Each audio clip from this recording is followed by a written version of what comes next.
Although the king was very good and virtuous, his minister was very troubled by one of his habits and secretly resented it. The king loved his subjects dearly and had opened the doors of his treasury for their service. Peace and contentment could be seen all around the kingdom. Everyone was living a very happy and prosperous life. Even lions and goats would drink water from the same stream.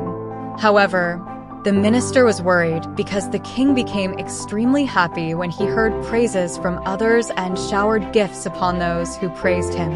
A few flatterers and sycophants in the court had identified this weakness of the king and often took advantage of it. They would make false praises and leave with valuable rewards. When the king would come to court and listen to the problems of the people, he always tried to resolve the issues quickly so that the session of poetry and praise could begin, and the courtiers would praise him profusely. This praise brought a strange kind of happiness to the king. Those who recited poems in the king's honor did not praise him sincerely. Their only aim was to receive precious rewards. One day, the loyal minister shared his concerns with the queen. The queen herself was annoyed by this habit of the king. She thought that if he continued to lavish diamonds, jewels, and gold coins on false praises, the treasury would eventually be emptied.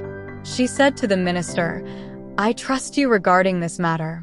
You are one of the king's loyal companions. There is no one as wise as you. I hope you will definitely find a solution to this problem. Your Majesty, I will make every effort to find a solution to this problem. For that, I first need to understand the reasons why the king has developed a liking for flattery and why he enjoys hearing his own praises," said the minister. The queen replied, "When I married him, he was like this even then. He would frequently take off precious pearl necklaces from his neck and give them to people as gifts. At one point, we had to hire many artisans to make necklaces. I am very afraid of what we will say to God. The treasury's wealth is the people's trust. In this way, we are betraying that trust. I have thought of meeting the king's mother to find out the reason behind this flaw in the king's personality," said the minister. Just then, the king's mother entered the room. She was very old and walked with a stick. When she saw the queen and the minister, she said, "Daughter, I came to ask what will be for dinner tonight so that I can inform the royal cook. But it seems you two are discussing an important matter of the kingdom. I will leave and come back later." "Mother, we were just talking about you. An important issue has arisen, and we needed some information from you," the queen said. "First, let me know the issue so that I can provide the information," said the king's mother. "Please sit down comfortably, and then we will tell you in detail," the queen said, offering her a chair. Once the king's mother was comfortably seated, the minister explained in great detail about the king's habit of liking flattery. When he finished, the king's mother sighed deeply and said with great regret, "I and his father are responsible for this habit of my son." Hearing this, both the queen and the minister were surprised. "Mother, what are you saying?" the queen asked, her eyes wide with surprise. Before the king's mother could respond, the old father of the king entered the room, coughing. He said, "Old age has brought us many ailments, but surprisingly, our hearing has improved.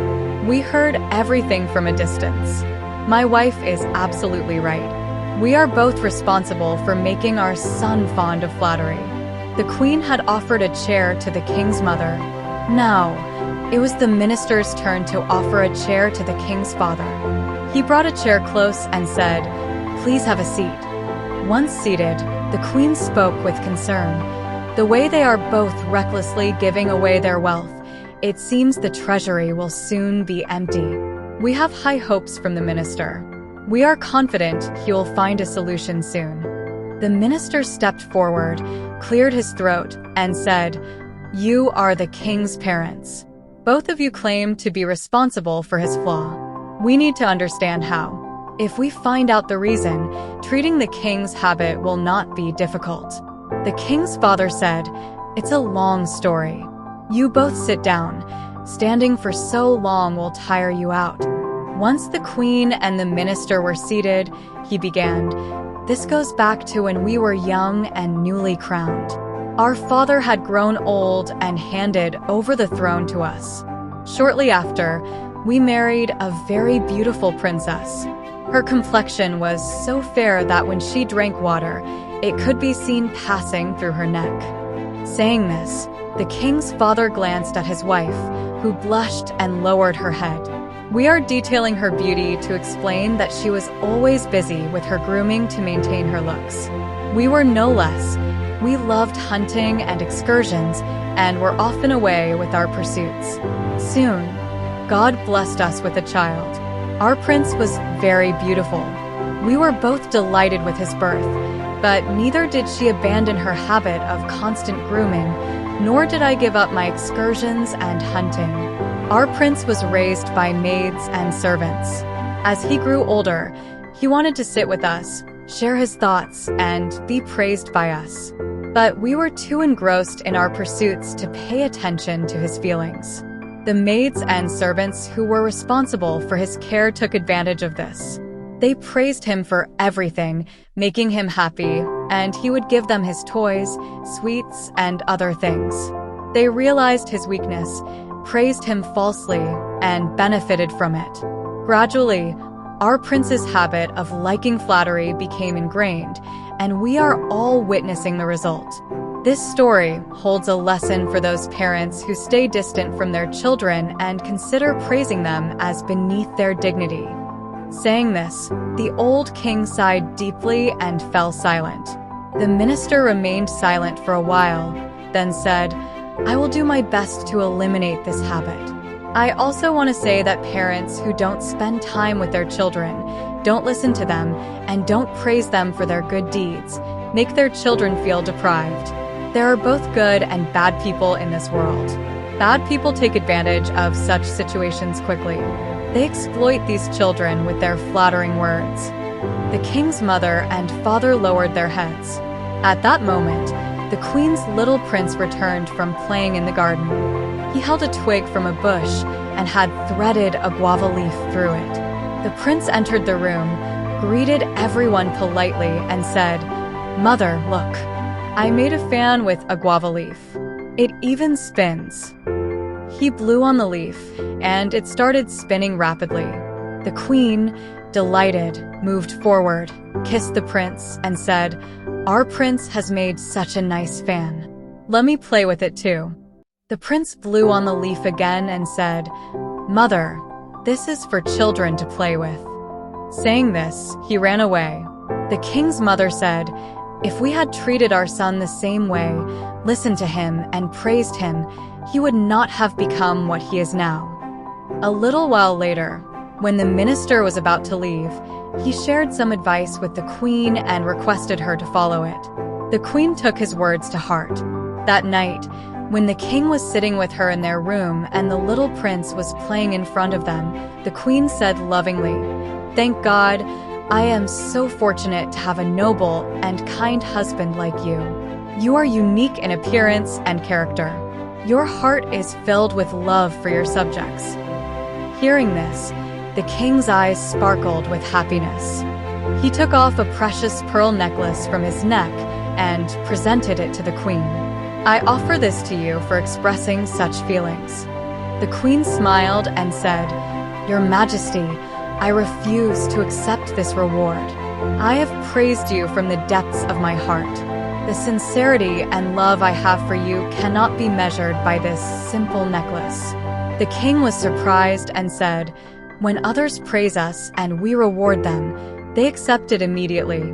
But you're different, queen. The reason is that others' praise is superficial. They say those things just to please you and get a reward. Their hearts are filled with greed, not sincerity. But you are my king. Whatever I say about you will be true." Listening to the queen, the king began to ponder. When the queen saw the opportunity, she added, "Our grandfather used to advise all of us siblings that if anyone other than your parents or siblings praises you to your face, know that they have some hidden motive. The king's eyes filled with thought. He began to understand. The next day, before the court session began, the minister met the king. He took him aside and whispered something in his ear.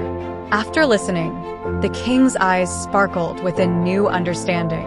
When the minister finished, the king said, "Wise minister, your words make sense. We agree with your suggestion." The court session began. All the nobles and other prominent people were seated on chairs. Each of them was mentally rehearsing what they would say in praise of the king. They had hidden cloth bags in their clothes to fill with the rewards they would receive for their flattery. Today, the queen was also seated beside the king to observe the court proceedings. The minister had specially requested her to attend, promising an interesting experience. Before the court proceedings began, the minister stood up and addressed everyone. "Honorable members of the court, you all know how benevolent our king is. He takes time out of his rest to think about the welfare of his subjects. He is always concerned about what more he can do for their benefit." Hearing this, the court erupted in applause. 2 or 3 enthusiastic courtiers even stood up. "Long live our beloved king. We are fortunate that God has blessed us with his rule," one of them said. His words caused an uproar in the court. The noise was so loud that it was hard to hear anything. The queen watched this scene with great interest, never having seen so many flatterers in one place before. The minister said, "Now listen further. It is heartening to know that everyone present in the court is wealthy and prosperous. The king has decided that from now on, anyone who recites a poem, song, or prose in his praise will have to give 100 gold coins. These coins will be added to the royal treasury and used to help the poor, widows, and orphans. They will fund the marriages of poor and helpless girls and provide shelter to the homeless. In this way, we can pay tribute to our beloved king while also earning countless blessings. It's a win-win situation." When the minister finished speaking, a silence fell over the royal court. The silence was so profound that even a falling needle would have been heard. The minister said, "So, who will be the first to recite their piece today?" The people in the court remained motionless. After a while, one courtier stood up and said, "I wrote a beautiful ode in honor of the king, but unfortunately, I forgot it at home." Another said, "The children kept me busy all night. I had no time to write a poem." In short, everyone came up with some excuse. When everyone had said their piece and fallen silent, the king thundered, "We understand your tricks. All of you, leave our court. We have no need for such selfish and self-serving courtiers." All the courtiers who had been deceiving the king and benefiting from him were deeply ashamed and left the court. From that day onwards, the king rid himself of this habit and became engrossed in the affairs of the state.